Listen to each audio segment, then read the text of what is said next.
what ultimately this is about is that the people that are flipping out about this want to grind deportations to a halt.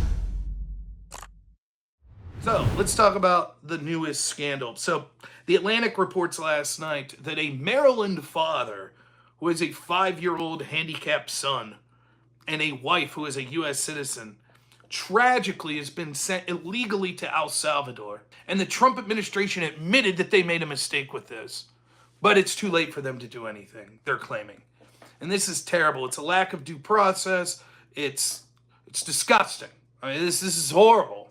And coming from someone like me that said that I had problems with how the Alien Enemy Act was being presented, it sounds like this would be an argument that was right up my lane. So, of course, the story seemed fishy to me. First off, it was in the Atlantic, so I was like, okay, let's read this story. You go to it. It's behind a paywall. I can't get to it in my phone. So then I found a way to get behind the paywall, read the story. And even in the story, it's very vague in what it's trying to say. The way the story's making it seem, this guy was just this normal dude from Maryland who got lumped in with being MS-13. But the only thing about him being MS-13 was basically a bunch of people said he got picked up at a Home Depot, and a bunch of people were like, yeah, maybe this dude's MS-13, and the cops are like, we're not buying it. And that's it. And then the Trump team took that story and ran with it and said, this dude's MS-13, ship him out. Well, it turns out almost every aspect of that story is provably bullshit. That's not what's going on. Now, let's steelman the argument to begin with. Yes, it's true that it seems that there was an order against his removal specifically to El Salvador that it seems like Trump's team is claiming they made a mistake or perhaps they intentionally violated. That's it. That's the story. And there may be people that have a big problem with that, and that's fine. You can have a problem with that. But that's the story. This was not some U.S. citizen from Maryland. That's not what was going on. So let's give the background of what happened here. This guy came to the country illegally in 2011 or 2012. And by the way, more and more details of this are coming out. Like, it's frustrating to me because a lot of times people aren't just putting the source material, they're putting screenshots of, like, the judicial reviews and the cases themselves, but then you can't read the whole case. So I think I finally dug it up and read all of the relevant stuff. So it seems like this is what is agreed upon. This guy came into the country 2011, 2012, around there. For 7 years, he did not claim asylum. He did not legally report to a port of entry. He lived here for 7 years.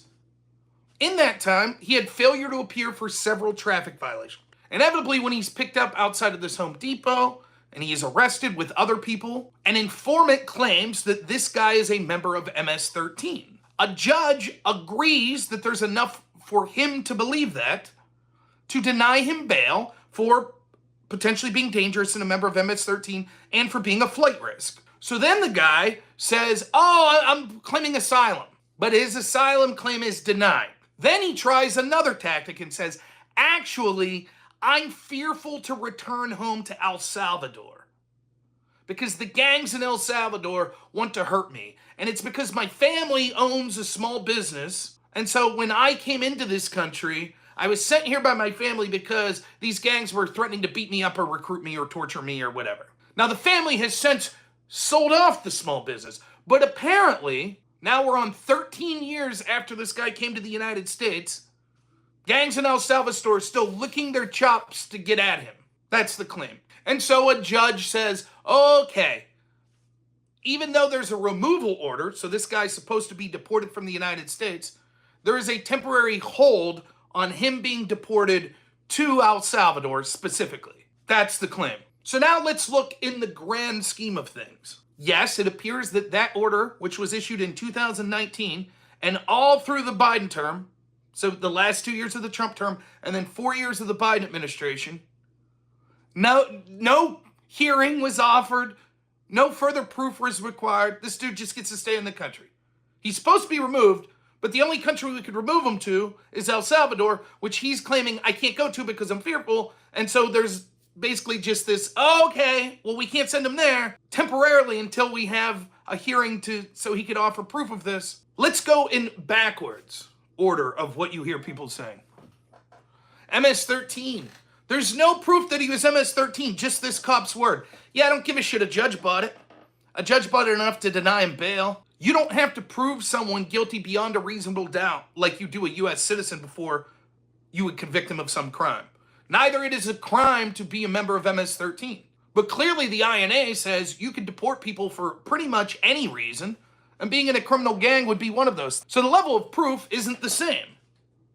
Unlike with the Tren Dargawa, at least in this situation, this dude sat in front of a court. Judge said, I think there's enough evidence of reasonable suspicion that he's a member of MS-13. The judge specifically said, I'm not buying the argument that it's just about his clothing and stuff like that, but the informants seem reliable enough. So when I hear people on the left that are on social media, prove it. What's the proof that he's a member of MS-13? Proof is the judge said it. That's good enough for me. If you don't like the standard of proof that that judge set, what you're really doing is proving, which what ultimately this is about, is that the people that are flipping out about this want to grind deportations to a halt. That's the truth. And so every single person will deport, they'll say, well, wait a minute. The courts, I disagree with the court's decision. I disagree. I didn't think that it was the level of proof. So they're going to bitch anyways. That's the truth. Notice how they ignore what the judge said. And they're going, oh, but if you read the Atlantic says that the cops, were like, we're not really sure. This was just hearsay, blah, blah, blah, blah, blah.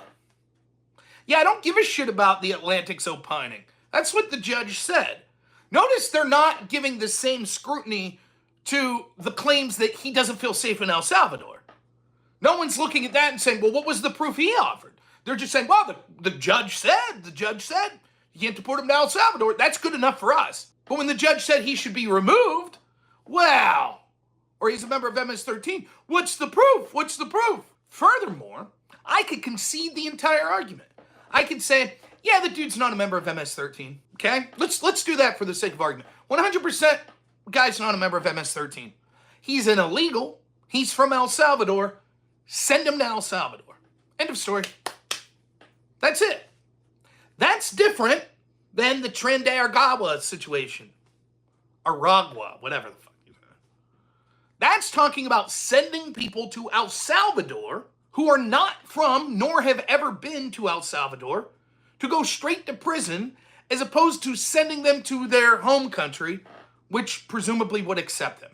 If they say, we can't tell you where our home country is, if the home country refuses to accept them, then maybe you send them somewhere else. This guy is an illegal. He's from El Salvador. I want to make this clear. As much as I think following the rule of law is generally important, the asylum system has been intentionally sabotaged so bad that I just don't give a shit. You're an illegal, you're from this country, you go to that country. End. I don't give a fuck if it's selective. Every single illegal in this country, every single one. I don't give a fuck if they're from North Korea. I don't give a shit if they're from China. I don't care if they're from France. I don't care if it's El Salvador. I don't care if it's Venezuela. I don't care if it's Brazil. Send them back. I don't give a shit if all of them need asylum. The asylum system has been intentionally taken advantage of to crush this country. Therefore, the American people will no longer accept. We, through the goodness of our heart, said, yes, we understand that there are small numbers of people across the world that may need to come to the United States for protection. The Democrats, the NGOs, the open border people said, good, we'll send you 15 million people. Eat that shit. Now we say, it's too much. Sorry, we're not accepting any of it. Again, I go back to the example. It's Halloween. You're giving out candy, but you can't be home. You put a bowl of candy out. You put a sign that says, hey kids, please take one. You have a Ring doorbell camera. You see your adult neighbor come, and he takes all the candy before any of the kids get it. Then the next year, the same thing plays out.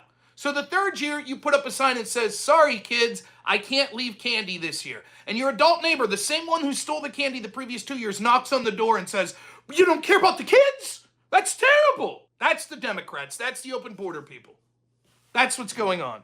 Vita for $2 says, agreed. How's this not the same for the TDA case? It's not the same for the TDA case in several ways. One, we could already deport them back to their country of origin in this case, which would be Venezuela. No one's suggesting, oh, take this guy from El Salvador and throw him in a North Korean prison. No one's suggesting that. You're saying, send him back to El Salvador. If the government in El Salvador treats him poorly, hey, his mistake. Should have claimed asylum in a different country between El Salvador and the United States. Sorry. Blame the Democrats. Secondly, there is enhanced penalties when it comes to the Alien Enemy Act. It's accusing someone of being a terrorist, of being in this gang. I don't think you have to prove this guy's a member of MS-13 to send him back to El Salvador. If you did have to prove he was a member of MS-13 to send him to a country, then I would say there needs to be some hearing and some level of proof in a court showing that this guy's a member of MS-13. You don't have to prove that. He's illegal. Send him back to his country of origin. Does anyone not see the difference there? Yes, Venezuela, after threat of sanctions, agreed to take back their people. If Venezuela doesn't agree to take back the people, then I have no problem with Trump saying, cool, then we're going to send them to El Salvador, but that's completely different than the Alien Enemy Act. Does anyone have any other questions of why this is markedly different? Is there one person that we did? What percentage of people do you think, if we tried to deport, would say, hey, I feel fearful of the country you're about to send me back to? 85, 90, 95%? So currently, we have a court system that was incapable of giving this one guy a hearing in 6 years. 6 years. So now, the millions of people that we're going to try to deport, every single one will say, wow, or a huge portion of them will say, but I feel fearful to go back to insert country. Why not throw them back to the borders where they entered? Many came through ship, maybe many overstayed visas. So why not just send them back to the country of origin? Sounds sketchy and a way to cut the line. I don't give a shit if it's a way to cut the line. If you're illegal, you should be deported. I don't think that there should be a list of, oh, no, you're illegal, but a different type of illegal, so we won't touch you until we get all these other illegals. Fuck you, you're illegal, take your chances. You'll be more on the radar if you're committing more heinous crimes. He was an illegal that they knew the whereabouts of that was from El Salvador. They had an extra seat in the plane that was about to head to El Salvador. They said, guess what, bud, you're up. See ya.